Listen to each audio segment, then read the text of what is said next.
Hello y'all, welcome. My name is Lauren and today we're gonna go over some tips and tricks for lettering in your planners. So my qualifications are that I've been drawing letters for a very long time and that's pretty much it. So the good news is that the one thing that you really need to get better at lettering is something that everyone has, which is just time. So tip number one, good news, bad news kind of situation. You just need to practice. And I had the idea that we're gonna draw like the tips live, so you can see number one, the speed that I draw, and then also if I mess up, we'll talk about it. We'll talk about what I could do differently.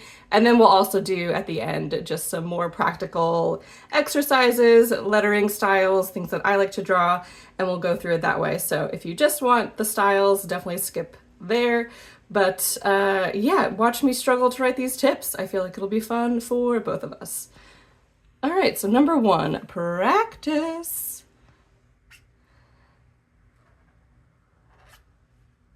So squeaky, I love it.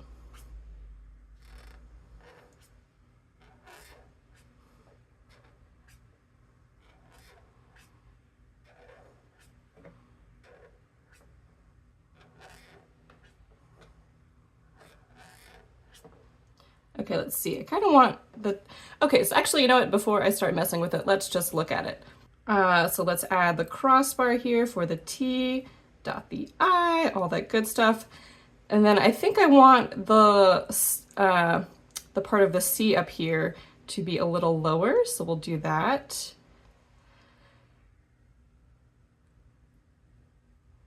And listen, I know I personally love the videos of like one-shot, beautiful brush lettering, and it looks perfect. But also, you know, you can just go back and change and fix tiny details, see what you like better, see what you can kind of enhance, see if there's any adjustments that you need to make just on like your first pass itself, and then you could also do it again.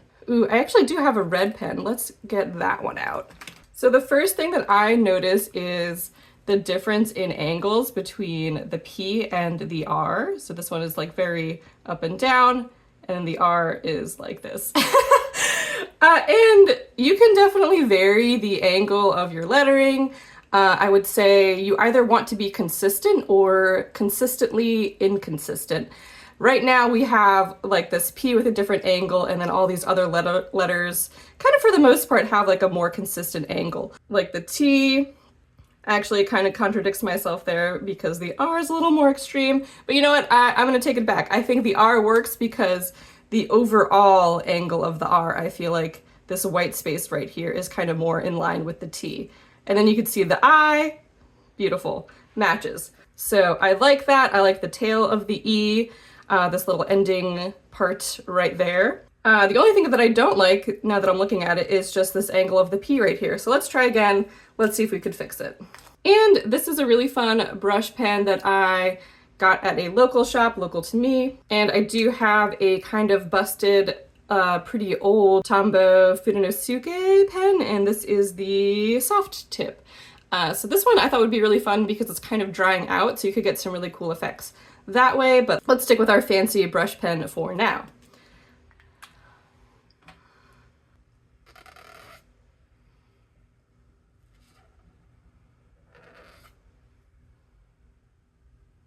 I also made it bigger, I just realized, but you know what? I think I like that. And then we'll see if we can kind of keep the scale that we have here of the rest of the word.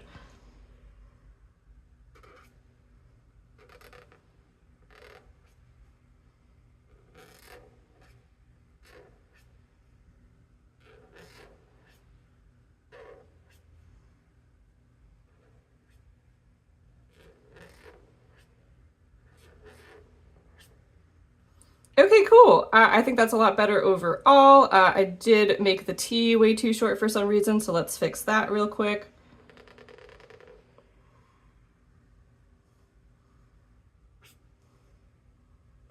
Then we could add the little, the dot above an I is actually called a tittle, T-I-T-T-L-E, which brings me endless delight, you know?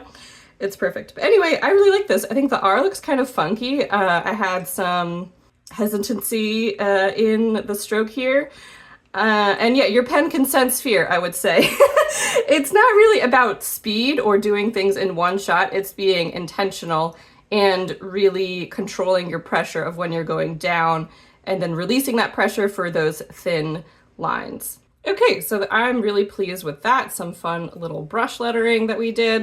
And then tip number 2, we'll use our Fudenosuke guy and see what we can do here.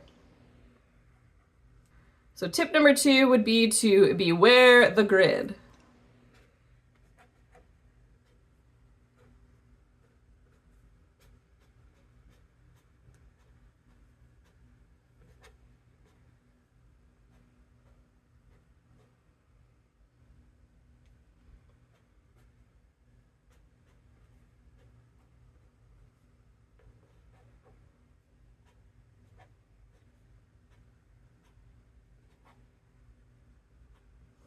Cool, I think that turned out really fun. I like the kind of faded ink that we have going on here. I like the overall balance of the letters. I feel like you can still read it legibly, which is always a positive. I do feel like right here, I think the space between the E and the W is a little bit awkward. I think I would have less space in there if I were to do this again. But overall, I think that's a kind of minor detail, and I think the piece is still pretty cohesive. Because I think you could kind of, at a glance, you could kind of misread this as beware the grid, but I think we all know what I'm talking about, so it's kind of okay. But yeah, I think, again, it's always just really helpful to take a critical look at your lettering right after you do it, see what you would change, see what you like, and that way you can build your kind of own catalog in your head of letters that you like the way that they look when you do this certain thing and things like that. So what does this mean? I see a lot of people, myself included, honestly, it's hard to kind of break yourself of the habit, but think of the grid, let's see, how can I put this? You're in a situationship with the grid. You know, the grid is helpful sometimes, but you don't want to listen to it all the time. Sometimes you have better things to do than stick to the grid, you know? And I will say any lettering book worth their salt will have something like this on one of the pages. You got a triangle, a square, and then a circle. And you can kind of see it, I think it's the easiest to see between the square and the circle. So let me draw that again, but like I'll actually try a little bit harder this time. So we have the square, and then we have we'll do the circle over here. We'll zoom up. So what is this trying to show you? I think it's really clear if you just look at these that they look unbalanced, but you know, I have this circle perfectly filling a grid of the grid, a square of the grid, there we go, and then a square, obviously, perfectly filling a square. And the reason that it looks unbalanced is because you have all 4 sides of the square are meeting that baseline, and you can call it the X side, whatever, we don't have to get into that, are meeting that top line perfectly, whereas the circle is only really touching those 2 parts in one spot, and visually it's a lot less dense than the square. So what do? You make the circle bigger. It's really that simple. So you want more of that surface area to go above and below the baseline. And there you go. So the circle here and the square here look more balanced with one another. And the same thing kind of applies to the triangle. Not kind of, it does. The triangle for me is always harder to see, but basically this little point of the triangle should go above that X height there. And basically you can break down all letters to have one or more of these aspects, you know, that could be curved on the top and the bottom. It could be curved only on the top and straight on the bottom. So just keep that in mind when you're drawing, especially on a grid. You don't want every letter to be perfectly in line with the grid. I did both of these on an angle, which is really unfortunate for us to look at. But you can see that there should be more similarity between the C and the E versus the T and the C. You know, obviously a T has a lot of differences anyway, but how can we make this T look like it belongs in the same family as the C? This one, a little too top heavy, you know? I probably should bring down this T a little bit and maybe that would make it look a little bit more balanced and more interesting. And then also the I is kind of a little bit less thick than all of the other letters, so maybe I would thicken that one up as well. So really tip 2 is just beware the grid, and also all letters are shapes. You should be constantly looking at the shape of the letter, how dense it looks. If you want to use the fancy typography term, you could look at the color of the letter, which actually refers to the balance of black and white in like a lettering piece. So you want even color.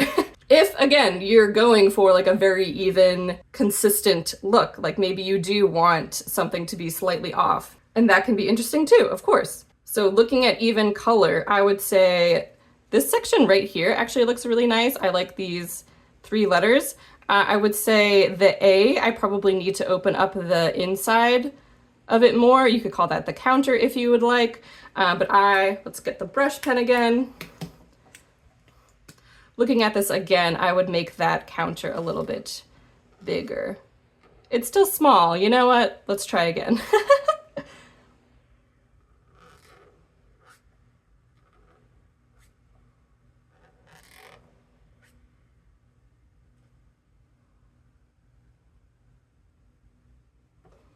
Okay, yeah, that's a little bit better, especially if we have like another letter come into here. I feel like I'm making these T's like way too broad and short, almost consistently inconsistent with the rest of the lettering. Okay, we'll add this. And so here, like another little thing that I would adjust. I'm not gonna say mess up because, you know, I think it's important to just give yourself grace when you're learning and trying things out, but like these 2 are way too close together. Like look at that space here compared to the space here. It's like, you know, a huge difference. But anyway, this is really something that you just have to develop an eye for and practice. I would not recommend like counting, you know, I'm gonna make the A 3 grid squares long and then the C 3 grid squares long. It's just doesn't really work 9 times out of 10. And it just takes longer, to be honest. I think measuring where every letter is gonna go, it's just not how I want to spend my time. I think it's more fun to just keep trying and try again. All right, our final 3rd tip. You are not a computer. What should we do here? I kind of want to do something fancy. We haven't really done an upright script, but we also haven't done, I would say, this is more brush lettering. You know what? I'm just gonna vibe it out and see what I feel like.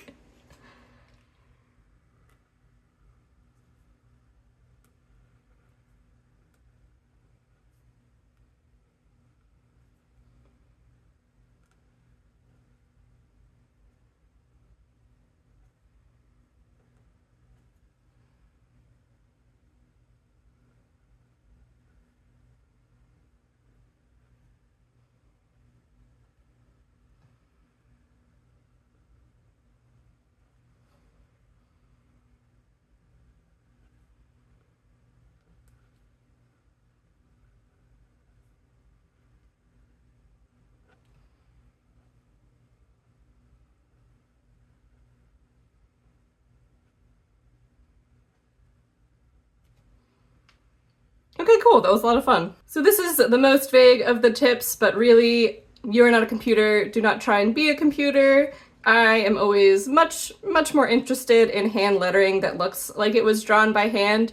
And for sure, there's really talented people that could just write and have it look like a font or something that's so precise that it's kind of mind-boggling on how they were just able to do that. And for sure, I definitely have examples where I just want something to look nice, so I take a lot of time and I really spend a lot of time doing it. But for me, for journals, for hand lettering, I want it to look like it was made by hand most of the time. And so that would be my advice to you. I don't think you have to spend a lot of time, especially in the beginning, drawing with pencil, trying to get things perfect. I would draw in pen, and then I would just redraw in pen if you don't like it. I think that's the fastest way to learn. And also, typically when you try and do something that's really tightened up, it's very, very obvious when you make a mistake or when something doesn't look right. So if you lean into the actual hand-drawn aspect of hand lettering,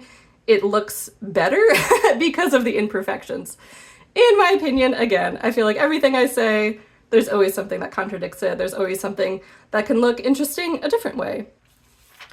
Okay, now let's get to some practical drawing tips as to how you could actually achieve all of your hand lettering dreams. Or I should say practical drawing techniques. So I think since we have all the brush pens out, we'll get going with this one. We'll do a fancy heading for us. Let's go with a brush.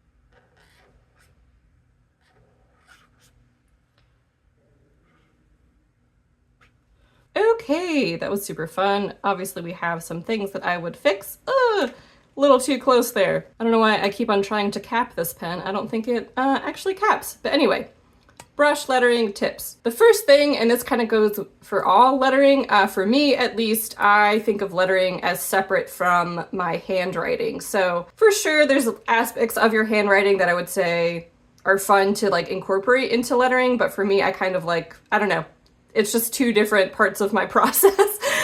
So I don't think about how I would write this in script if I was just writing.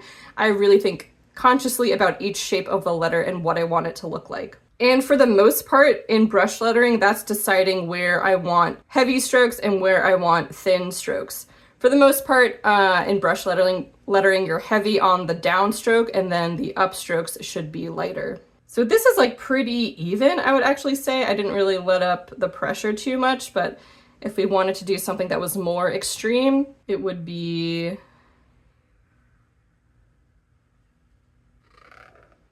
like this.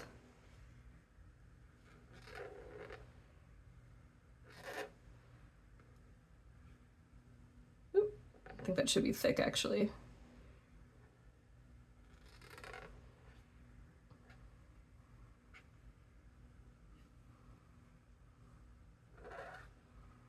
Oh, I lied. Okay, that should have been a thin stroke, but we'll just do that again.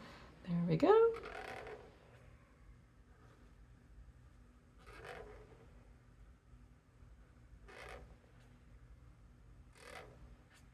Oop.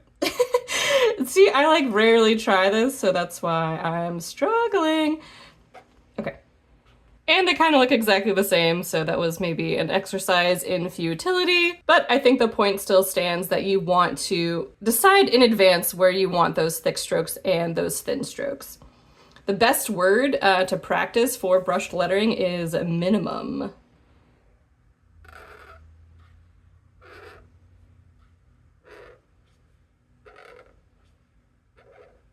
Oh, this is going to be way too big, I think.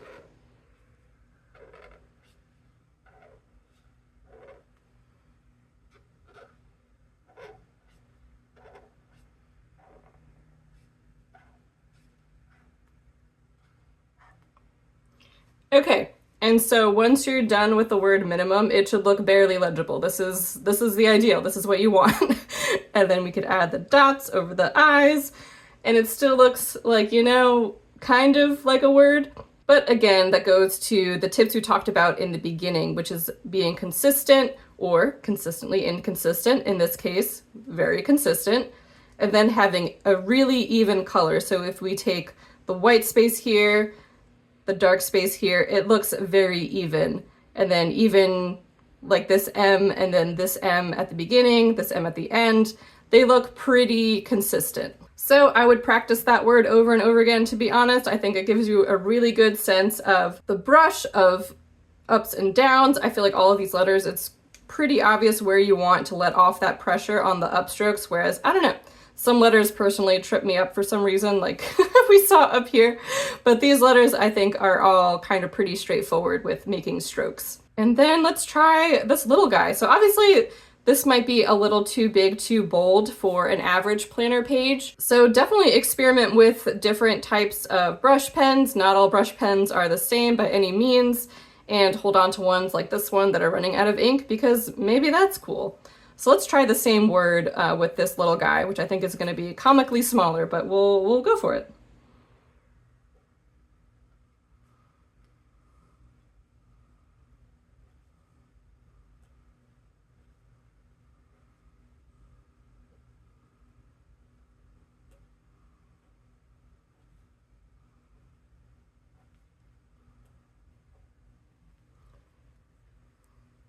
Okay, there we go.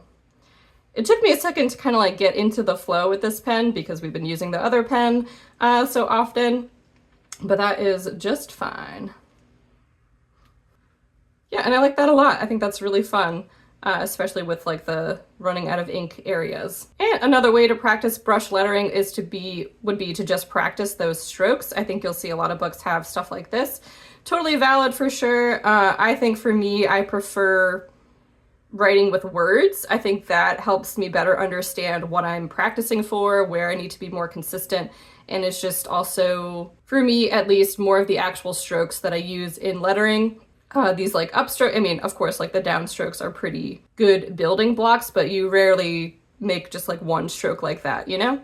Of course, you could just go like this, one of these ones. But again, I think, I don't know, for me personally, having actual words is better to see where I need to improve. All right, so I think that will do it for brush lettering. Oh, and before we move on, just wanted to show a practical brush lettering example in my own personal journal. So ta-da, here you are.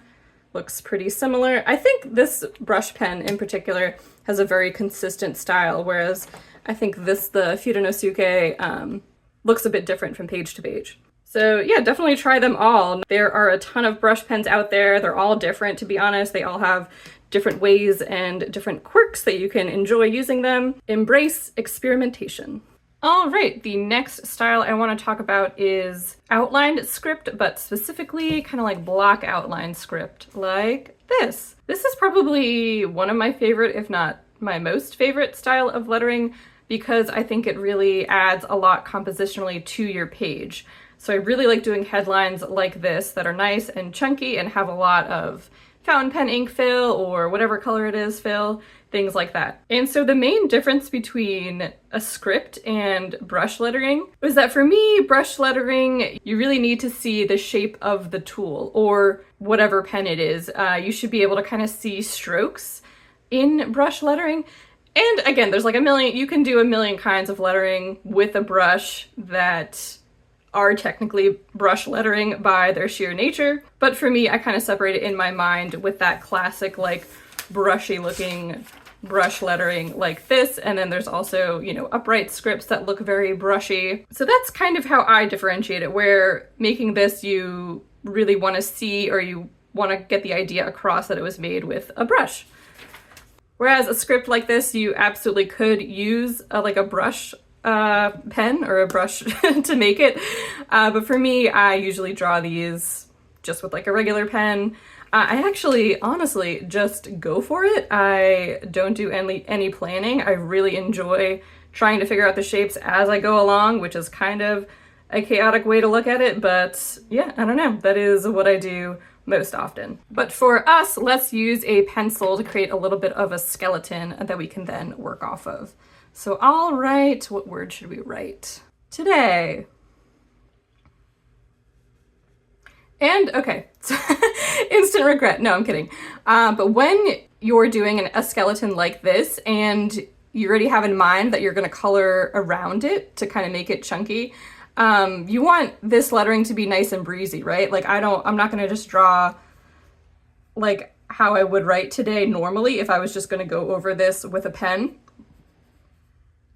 because the letters are like way too tight. It just wouldn't quite look right for me. So we're gonna try and keep these counters like as open as we can.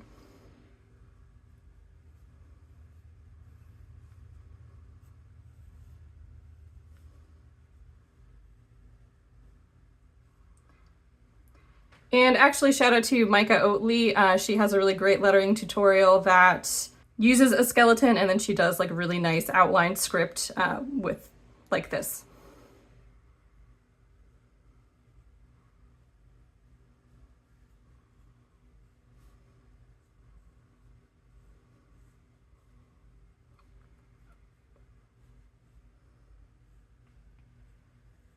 My God, I'm being so hesitant. Normally I would say it's a bad idea to draw kind of how I'm drawing with these like tentative little strokes. You want to be decisive.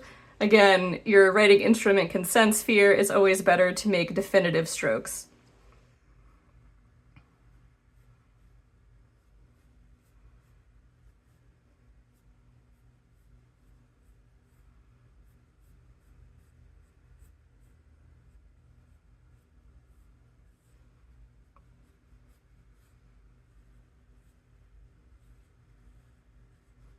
Okay, I think that should give us a nice base to work from, and let's see what we can do. So because of the way our eye perceives white and black, if you have white lettering like this, it'll actually always look bigger than, let's say, if I traced this exact same design but with black pen and I put them side by side, the black would look smaller than the white.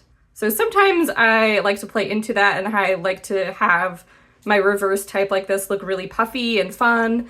And then sometimes, you know, you want the opposite. You want it to be really, really thin and kind of look wispy. So there's all sorts of ways you can do something. And so kind of interestingly, you'll notice that I'm not gonna go in with the pencil beforehand. That's just because I don't feel like it, really. I don't know how else to say it, but you can absolutely do that. I would just say, I think it's more confusing to do it that way. Just, I don't know, just the way that lines and lettering works. I think you should go like this. So let's try and make it like maximum chunk, and then we'll see at the end if we want to like tighten it up a little bit.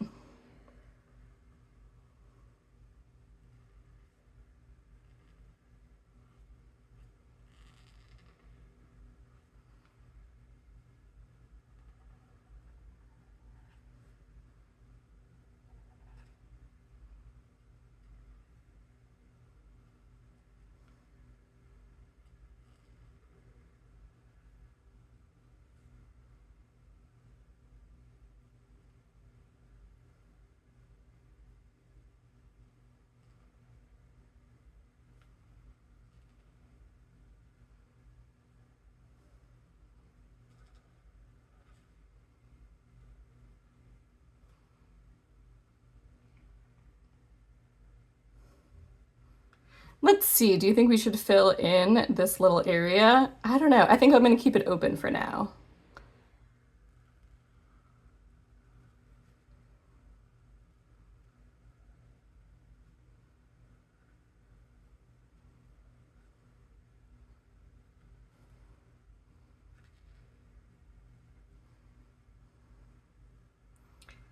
And I think this is actually an interesting decision point. Do we want this stroke here to kind of come to a tip like the T here, or should we make it flat? I think I want it to be flat.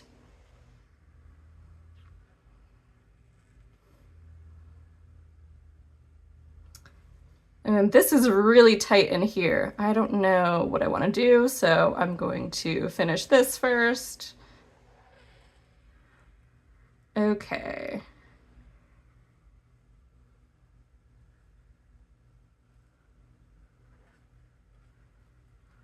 Let's see where that gets us. Yeah, we definitely need something there, right? We can just pretend like this curve comes up and do a really interesting little guy like that. I don't know, maybe that'll be fun. Oh, and I forgot the A. Okay, so I am gonna fast forward this part. Let me just color the rest of this in, and then we can take a better look at it.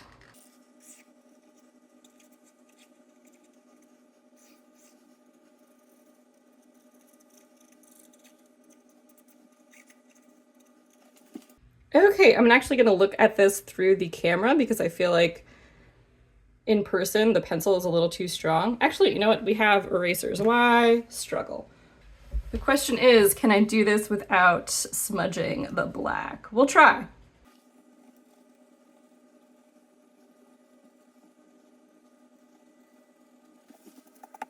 Okay, I think that's a little bit better for us to see. I think this Y section is so tricky.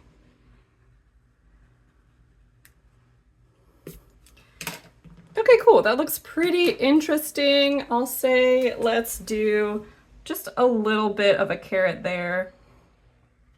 Boom. So if I was doing this just myself without, you know, not trying to make this a practical tutorial, I would just go for it. So what that means is something like this.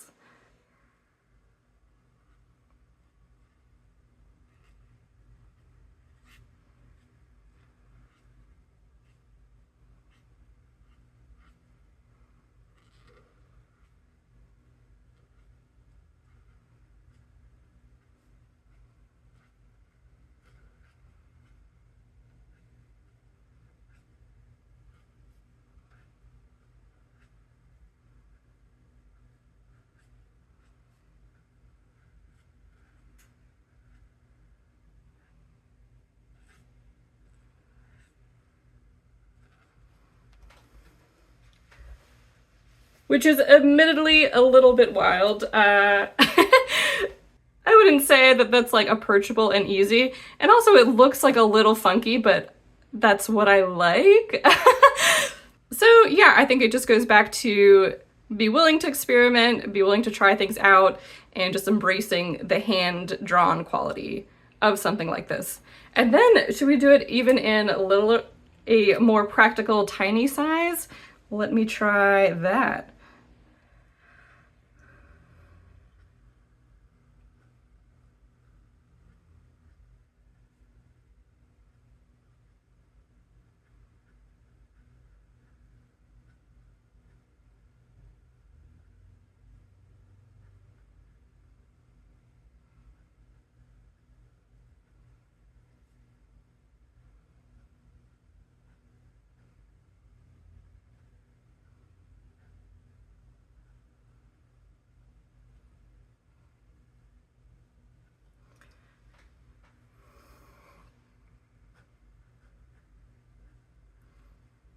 Super fun. So this is a Sailor 1911, one of my favorite pens in the world. And I think there's some really quirky things about this that maybe wouldn't have happened if I drew a skeleton out first. As you can see right away, the T's are huge. They're much wider than the L's. And I think I kind of like that in this instance. Again, it goes back to that consistent inconsistency. So I think we have the E that's pretty small and then just the two T's in the middle that are a bit wider. I think it's kind of funky and fun. And that's why I like drawing in pen, because you get those mistakes, little details that you probably would have edited out if you were drawing with a pencil, but now, I don't know, it's just more fun having to deal with it in pen. More fun for me, I know, definitely not for everyone, but yeah. I think for all things, for all lettering advice, I would say just try it once, and if you absolutely hate it, you know, you don't have to do it again. You could just move on to a better style, something more interesting, something that you like the way that it looks a lot better. But always be willing to try something new and funky, and don't be afraid that it looks hand-drawn, because you're a person, a human, probably. Next up, I thought we could look at this super funky sans serif that's kind of bubbly and fun. This is definitely one that I don't plan, and I think it turns out better if you don't plan it and you just kind of go for it.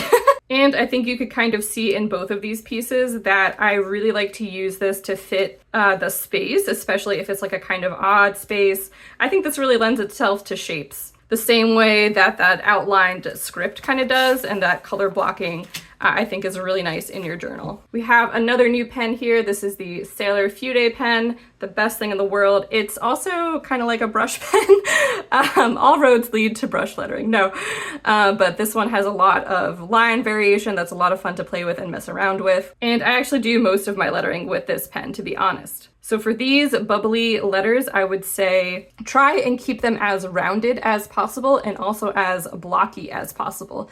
So this is probably one of the only times I would say that it can be helpful to look at the grid and to keep an eye on your consistent widths, or again, inconsistent widths, and to kind of make them as chunky as possible. I would really tighten up the space between letters that I maybe wouldn't do in other lettering styles, but keep it kind of bouncy and vibey. Let's write something. Let's do a block. So I usually get in the negative spaces or the counters of letters first because those those are really hard to regain that white space once you have it filled in because, you know, we're drawing in pen.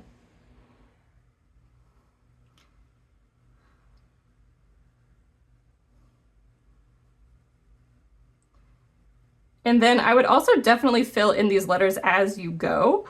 I think I think it really helps you keep an eye on your spacing, that even color that we talked about, so an even balance between solid letter shapes and the white of the paper or the background. So I think that really helps versus, you know, doing all of the outlines and then coloring it in.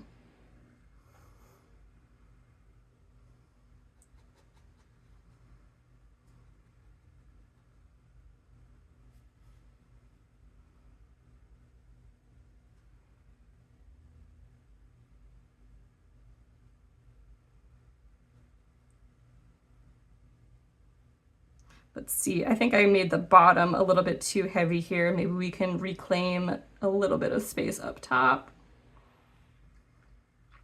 And then I'm actually getting shorter as I go along. So maybe let's make the C a little bit bigger to create some more interest there.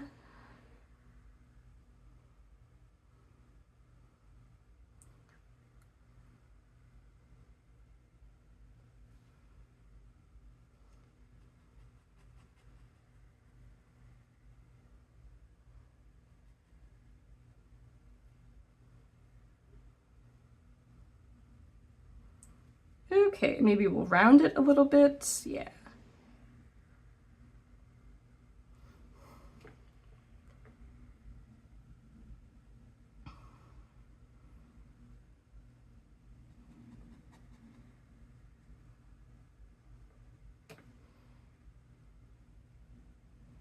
And then K's you can get really funky with. Let's see if we can do some funk. Maybe we'll make this like the widest letter.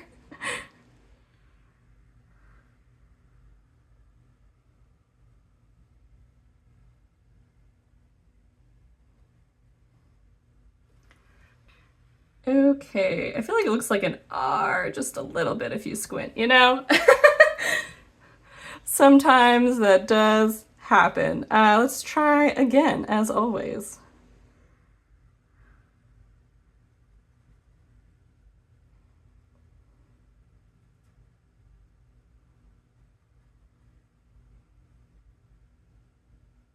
Yeah, I think that fits better with the overall style that we have.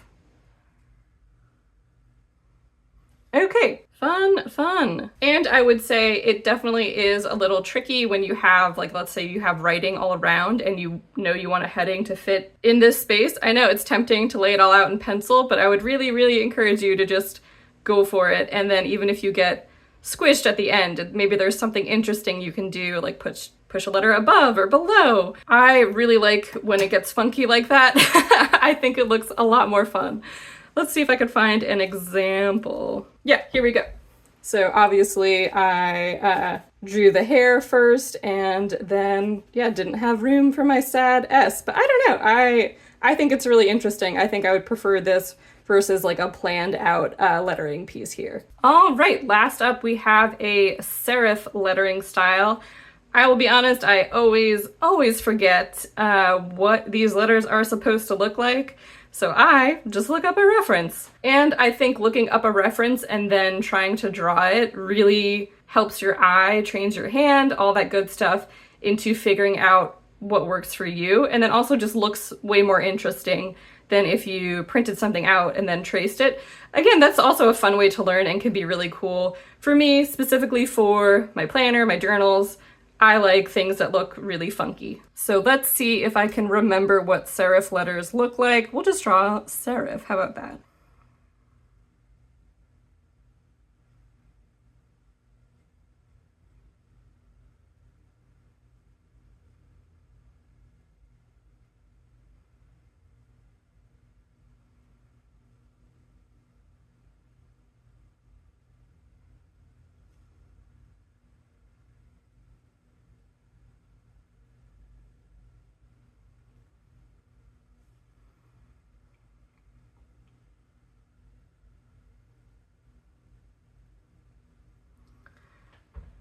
So not always, but for me, when I do serif lettering, I like high contrast. So that means a lot of variation between the thick parts and the thin parts of a letter.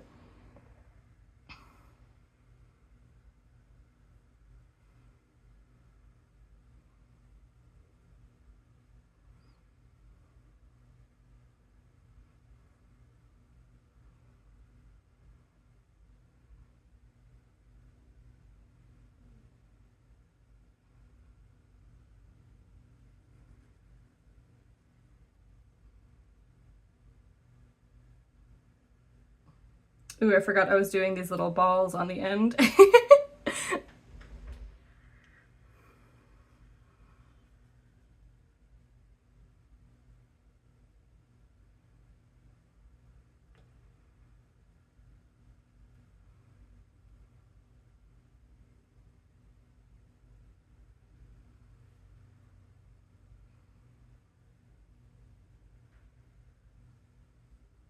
See, can we remember to do that with the F? Maybe.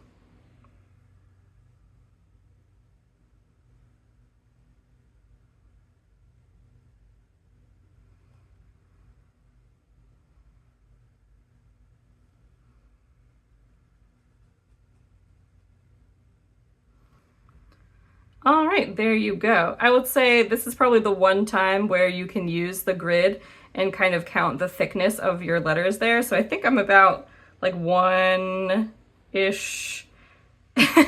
grid space. I didn't really use it, but that is roughly the width. And I think the S is actually a little too bold compared to the other letters. Although now that I'm looking at it, I think maybe just some parts are a little too heavy. Like I think specifically right here.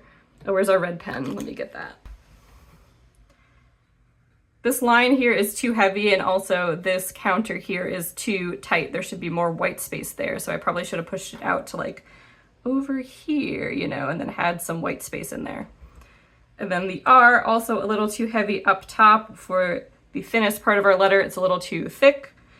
And then the F, I don't know. I dig the F. I like the F a lot. I like the I a lot. I think that one's all right.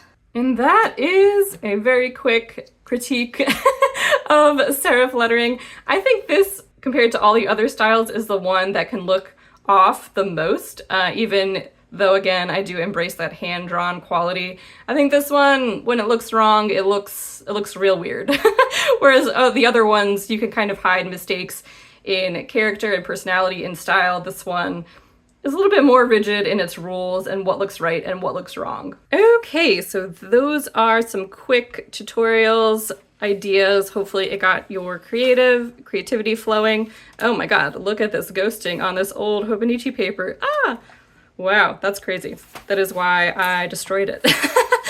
I'm kidding, it was actually unrelated. Okay, so let's try and do a YouTube thumbnail while I have some last thoughts. Can I draw and talk at the same time? We'll see. Okay, so I did actually cheat a little bit. No, I'm kidding.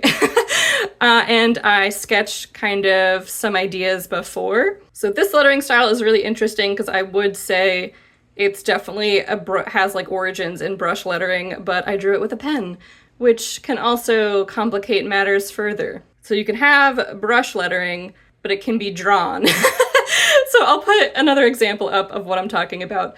Anyway, you don't have to worry about that if it makes your head spin.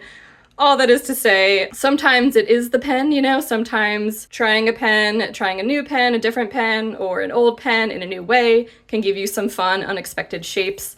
And then other times, once you know, like, the structure of the letters that you want, you can draw it with a pencil or a pen and do a more controlled style of the lettering that you're looking for. I feel like we've been having a lot of fun with the brush pen today, so I'm just gonna go for it. But this one over here, I did just draw with my trusty Uniball. And let's see.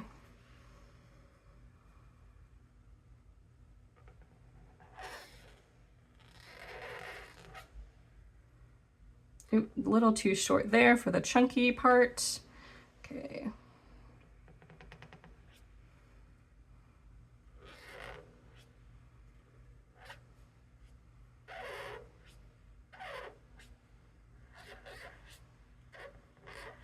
You know, I think actually looking at this is making me more hesitant, and I don't like this, which is okay. We'll flip this down and we'll try again. Look, I feel like it'll even add more to the thumbnail if I show my mistakes. Okay, let's just go for it.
Fun, fun! Okay, so one more time together, let's look at what I would change, what I like, and the choices that I made. So I kind of did this much lower contrast than the other lettering that I have here. No real reason, I don't know. I just decided to do it like that. Normally I also do, let's see, do I have an R? Oh yeah. Normally I do a real chunky part of the R like this, but for this one I wanted to do a little more squared off, had a nice little swirly whirly in there, which is fun. There's too much space between the B and the E. Whoopsies. Better letter luck next time. I don't know. And flourishing. I didn't really talk too much about flourishes, but I'll say you kind of want them to follow the natural flow of your letters. So this one I was kind of thinking like, I didn't actually connect it here, but in my mind I was like, what if I kept going like that and around? And then I added a line here because I felt like there was just too much space between these two words. So just added a line, decoration, tried to make that look intentional. There you go. Nothing more complicated to it, to be honest. And again, to balance out the bottom and the middle, I thought let's add something up top. And the angle here is kind of similar to that of the letters. Not really though, but still fun. And I also kept the weight here much thinner than the thickest part of the letters, just so that you have that attention on the lettering itself. Now let's see if we can fix this B and E situation and make it look a little bit better. So I'm going in with the point of the brush pen and just adding a little bit there. We're reaching towards the sky. And then we could do the same thing for the E.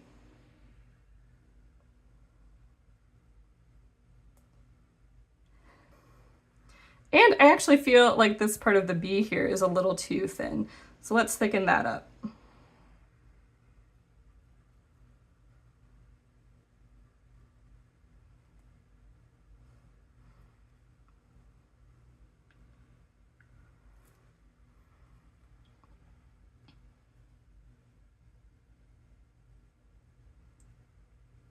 Just a little more.